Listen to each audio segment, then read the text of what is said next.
से की ठाई माबल चांद को सिका मैं तेरी रानी तू मेरे हुकुम को एक हवल हुकुम। দীর্ঘ অনেক দিন পর বরকে পুরো একদিনের জন্য নিজের করে পেলাম, আর সেই খুশিতে আজকে নিজের হাতে তাকে কি কি বানিয়ে খাওয়ালাম সেটাই আজকে আপনাদের সাথে শেয়ার করব। সো হ্যালো এভরিওয়ান, কি অবস্থা সবার? আজকে কিন্তু আমার মনটা অনেক ভালো ছিল, কারণ অনেক দিন পর আজকে বাপ্পির বাসায় থাকার সময় হয়েছে। আমি নিজেই ভুলে গেছি যে আমরা লাস্ট কবে দুজন একসাথে সারাদিন কাটাইছিলাম। যেহেতু আজকে বাপ্পি বাসায় ছিল, তাই আমি ভাবলাম যে আজকে আমি নিজের হাতে তাকে কিছু নাস্তা বানিয়ে খাওয়াবো। আসলে ওর জন্য কিছু রান্না করলে আমার অনেক বেশি ভালো লাগে, বাট আমার হাজবেন্ড কিন্তু অন্য হাজবেন্ডদের মতো না। সে শুধুমাত্র ভাত ছাড়া আর কোনো কিছুই তেমন একটা খেতে চায় না, পছন্দও করে না।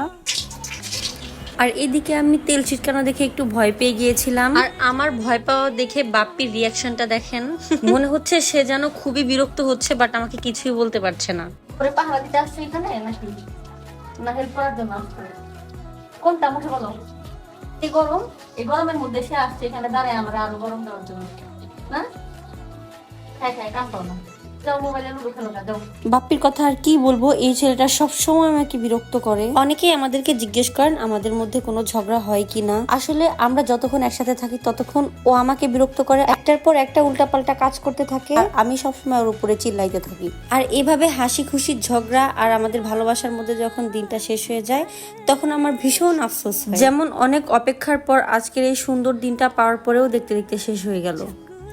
তো ফাইনালি আমার কিন্তু সবগুলো আইটেম ভাজা শেষ। 3টা আইটেম করছি আজকে। এটা হচ্ছে নুডলস আমাদের দুইজনের, আর এটা হচ্ছে চিকেন ফ্রাই। এটা কিন্তু আমি ফার্স্ট টাইম করছি, সুন্দর হয়েছে। আর এটা হচ্ছে আলু ভাজা। এটা তো সস। আগে এটা ট্রাই করো, দেখো কেমন হয়েছে। অনেক মজা হয়েছে। আমি প্রথমেই টেস্ট করে দেখছি, আর প্রথমেই খাইছি, একটা খায়া দেখছি কেমন হয়েছে। আজকের 2টা আইটেমই কিন্তু আমি ফার্স্ট টাইম করেছি, আর এর জন্য আমি একটু এক্সাইটেড ছিলাম। আমি যাই কিছু রান্না করি না কেন, আমার সবসময় মনে হয় যে আমার হাজবেন্ড কখন খাবে আর কখন একটু প্রশংসা করবে। আসলে একটা হাজবেন্ড যখন যে কোনো কাজে তার ওয়াইফের প্রশংসা করে, সেই মুহূর্তটা যে কতটা আনন্দদায়ক সেটা একজন ওয়াইফ ছাড়া কিন্তু আর কেউ বুঝতে পারবে না। কেমন হয়েছে বলো? সবগুলো আইটেম অনেক মজা হয়েছে, অনেক ভালো হয়েছে। এই যে সস বলছো তোমার, তাহলে এটার জন্য তোমার একটা গিফট দিয়ে আসো। Thank you. খুশি হয়েছো তুমি? সবকিছু মিলিয়ে আজকের দিনটি কিন্তু অনেক ভালো কেটেছে আলহামদুলিল্লাহ, বাট মনে হচ্ছে যেন দিনটি অনেক ছোট ছিল, নিমিষে এত সুন্দর দিনটি শেষ হয়ে গেল। তো আজকে এই পর্যন্তই।